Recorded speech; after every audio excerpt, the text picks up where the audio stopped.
There are 1,000 things I can list which God Almighty can't do.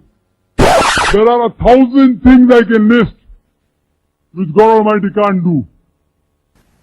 أحسن الله إليكم. وهذا سائل يقول: هناك داعية مشهور له دعوة عالمية يقول إن الله لا يقدر على كل شيء، ويقول أنا أعلم 1000 شيء لا يقدر عليه الله تعالى، فهل هذا من الدعاة على أبواب جهنم، وهل يجب التحذير منه؟ هذا ملحد، اللي يقول الكلام هذا ملحد في أسماء الله وصفاته. ولله الأسماء الحسنى فادعوه بها وذروا الذين يلحدون في أسمائه سيجزون ما كانوا يعملون. إن الذين يلحدون في آياتنا لا يخفون علينا أفمن يلقى في النار خير أم من يأتي آمنا يوم القيامة. اللي يقول إن الله ليس على كل شيء قدير، سبحان الله، الله يقول والله على كل شيء قدير. كم آية فيها الله على كل شيء قدير، إن الله كان على كل شيء قديرا. كم آية؟ ما حدد الله القدرة الإلهية، قدرة مطلقة على كل شيء، كل شيء قدير، بكل شيء عليم، ما حدد سبحانه وتعالى. وأنت تحدد تقول لا، هناك أشياء ما يعلمها الله وأنا أعلمها، هذا من الإلحاد في أسماء الله وصفاته. وما كل داعية يكون على حق. اسمعوا كلام الرسول: دعاة على أبواب جهنم. ما كل داعية يكون على حق. نعم. میں نے پچھلی دفعہ بھی عرض کیا تھا کہ شرک is the most sensitive issue in the sight of Allah. Allah کے حضور سب سے زیادہ حساس معاملہ شرک کا ہے، اور یہی وجہ ہے کہ یہ گناہ معاف نہیں ہوگا. اور کوئی شخص یہ سٹیٹمنٹ بھی نہیں دے سکتا کہ اگر اللہ چاہے تو شرک معاف کر سکتا ہے. یہ بھی کفری عقیدہ ہے، کیونکہ یہ محال ہے. اور محال اور مقدور کو یہ سمجھیں کہ محال وہ چیز ہے کہ جو اللہ تعالیٰ نے پرماننٹلی اس کو اس طریقے سے طے کر دیا، اب اس میں کوئی تبدیلی نہیں آئے گی. یعنی کوئی شخص یہ کہے کہ کیا یہ پاسبل ہے کہ اللہ تعالیٰ نبی صلی اللہ علیہ وآلہ وسلم کے بعد کسی پیغمبر کو بھیجے پیغمبر کی حیثیت سے؟ ایک تو امتی والا ہمارا عقیدہ ہے نا سیدنا عیسیٰ علیہ السلام کے لیے، وہ تو فالو کریں گے اللہ کے محبوب صلی اللہ علیہ وآلہ وسلم کو. جو صحیح مسلم میں حدیث موجود ہے 394 نمبر، بخاری مسلم دونوں میں ہے کہ عیسیٰ ابن مریم تم میں ضرور اتریں گے اور ایک عادل حکمران کی حیثیت سے صلیب کو توڑ دیں گے، خنزیر کو قتل کر دیں گے، جزیہ موقوف کر دیں گے، یعنی جزیہ دینے والا ہی کوئی نہیں ہوگا، یعنی لوگ اسلام قبول کر لیں گے.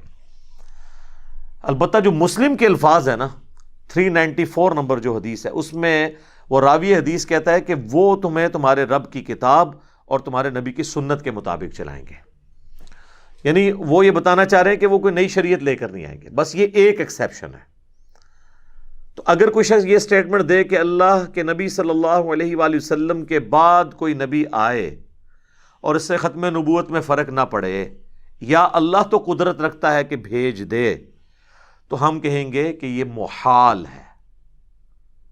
اس میں اللہ کی قدرت کا نقص نہیں ہے، بلکہ یہ اللہ تعالیٰ کے کلمات کو بدلنے والی بات ہے. جو جھوٹ بولے وہ اللہ نہیں ہے، اور جو اللہ ہے وہ جھوٹ نہیں بولتا. لہٰذا یہ چکر نہیں ہے کہ قدرت میں داخل ہے کہ نہیں. اسی طریقے سے یہ سٹیٹمنٹ دینا کہ اللہ چاہے تو موسیٰ علیہ السلام کو نعوذ باللہ جہنم میں اور فرعون کو جنت میں بھیج دے، تو ہم اس پہ کیا جملہ بولیں گے؟ یہ محال ہے. اس میں یہ بحث نہیں ہے کہ قدرت میں داخل ہے یا نہیں ہے. ہر وہ چیز جو اللہ نے طے کر دی ہے محال کے طور پر، اس کو اللہ کی قدرت میں داخل کرنا خود گمراہی ہے. اور مقدور وہ چیز ہوتی ہے کہ جو اللہ نے ابھی تک کی نہیں ہے لیکن اس پر قادر ہے.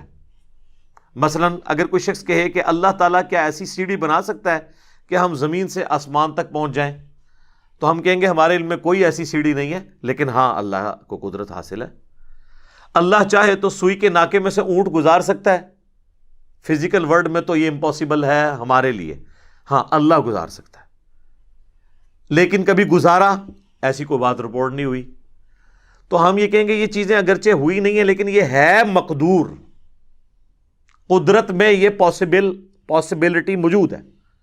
لیکن جس چیز کی پاسبلٹی قدرت میں داخل آپ نہیں کر سکتے، اب ظاہر ہے اگر یہ بھی اسٹیٹمنٹ آپ دے دیں گے کہ اللہ کو قدرت نہیں ہے تو وہ آپ پہ لوگ فتویٰ لگانا شروع کر دیں گے ان اللہ علی کل شیء قدیر کے حوالے سے، حالانکہ ان کو نہیں پتا یہ باقاعدہ علم الکلام کی بحثیں ہیں پوری. ان اللہ علی کل شیء قدیر کا مطلب قطعاً یہ نہیں ہے جو عوام الناس لیتی ہے. اس لیے آپ کو پتا ہے غیر مسلم نے آج سے کئی سال پہلے ڈاکٹر ذاکر نائک سے اسی حوالے سے سوال کیا تھا، تو اس نے کہا کہ ہمارا قطعاً مسلمانوں کا یہ عقیدہ نہیں ہے کہ اللہ تعالیٰ ہر چیز کر سکتا ہے، بلکہ وہ چیز کر سکتا ہے جو اس کی قدرت میں داخل ہے، اور جو اس نے خود اپنے لیے مقرر کی ہے کہ یہ چیزیں محال ہیں وہ ہم اس کی قدرت میں داخل بھی نہیں کریں گے. اب یہ پیورلی ایک علمی بحث تھی. اب سعودی عرب کے جو ایک شیخ ہیں شیخ صالح فوزان یا فوزن کیا نام ہے ان کا، ان کو کسی نے سوال کر دیا کہ ایک انٹرنیشنل سپیکر ہیں نام لیے بغیر، اور وہ یہ کہتے ہیں کہ اللہ تعالیٰ ہر چیز پہ قادر ہے، یہ ہمارا عقیدہ نہیں ہے، اور بس اسی سٹیٹمنٹ کے اوپر انہوں نے کہا یہ بندہ کافر ہے. حالانکہ ان علماء کے پاس کوئی فقہ ہوتی تو یہ سوچتے کہ اگر ایک انٹرنیشنل سپیکر ہے جو لوگوں کو اسلام کی دعوت دیتا ہے، اس کو کسی ہلکے کتے نے کاٹ لیا ہے کہ اس نے یہ کہنا ہے کہ اللہ تعالیٰ ہر چیز پر قادر نہیں ہے، تو یہ مجھے آگے کوئی سوال کرے تو میں فوراً کہوں گا کہ یار وہ جو بات کی ہوگی وہ محال اور مقدور کی کانٹیکسٹ میں ہو رہی ہوگی. انہوں نے پکڑ کے سیدھا سیدھا فتویٰ لگا دیا. میں نے پھر اس عرب کے مولانا کے اوپر گرفت کی، وہ آلموسٹ آپ سمجھ لیں بڑے لیول کے مفتی ہیں عربی، تو وہ پھر اہل حدیث میرے خلاف ہو گئے، جی اتنے بڑے شیخ ہیں ان کے بارے میں آپ نے بات کر دی. اس شیخ نے ایک مسلمان پہ کفر کا فتویٰ لگا کر خود اس کی طرف کفر لوٹا، اس کے ایمان کی فکر نہیں ہے، اس کا نکاح بھی ٹوٹ گیا، وہ توبہ کروائے اس سے توبہ کرانے کے بجائے میرے پیچھے پڑ گئے. اس طریقے سے اگر آپ کسی پہ کفر کا فتویٰ لگائیں گے کیٹاگوریکلی، تو بخاری مسلم کی حدیث ہے اگر کسی نے کسی مسلمان کو کہا اے کافر اور اے فاسق، تو دونوں میں سے ایک ہو گیا. اگر وہ کہنے والا درست تھا تو جسے کہہ رہا ہے کہ وہ ہو جائے گا، اور اگر کہنے والا غلط تھا تو پھر کفر اس کی طرف لوٹ آئے گا. تو یہ محال اور مقدور کی چیزیں علم میں ہونی چاہیے.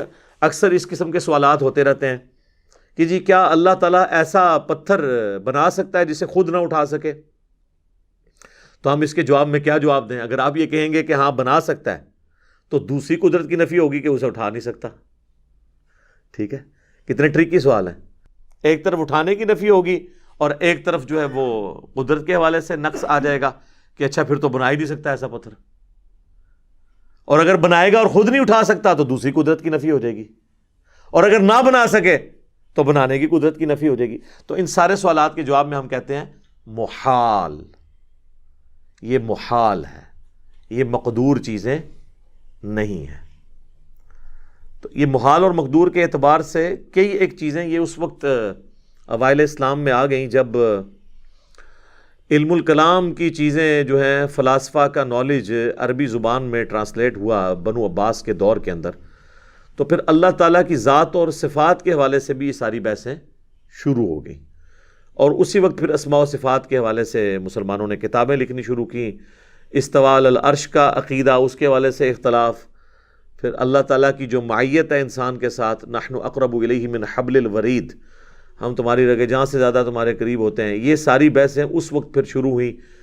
تو جو ایک ایکسٹریم پہ چلے گئے ان کو جہمیہ کہنا شروع کر دیا، دوسرے ایکسٹریم والوں کو مجسمہ کہنا شروع کر دیا، اور وہ بحثیں آج تک چل رہی ہیں.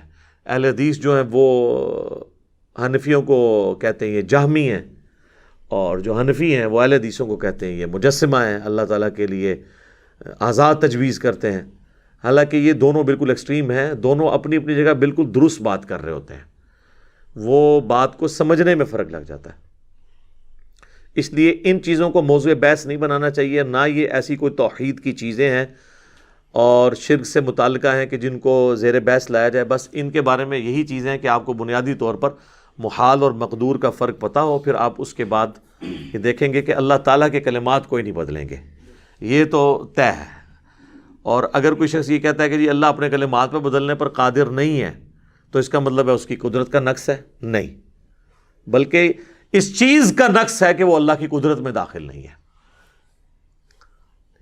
تو اس قسم کے اور کئی بحثیں ہیں، میں اس کو سکپ کرتا ہوں۔